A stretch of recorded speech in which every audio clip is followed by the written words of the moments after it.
রুই মাছের পাতলা ঝোল আলু দিয়ে খেতে বেশ সুস্বাদু। চলুন দেখে নিই কীভাবে রান্না করেছিলাম।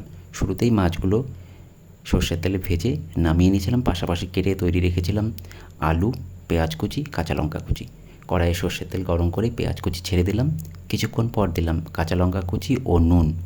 তার কিছুক্ষণ পর জিরে গুঁড়ো, ধনে গুঁড়ো, হলুদ গুঁড়ো, লঙ্কা গুঁড়ো দিয়ে একটু ভেজে দিলাম কিছু পরিমাণ জল, যাতে পোড়া না লাগে, মশলাটা ভালো করে সেদ্ধ হয়।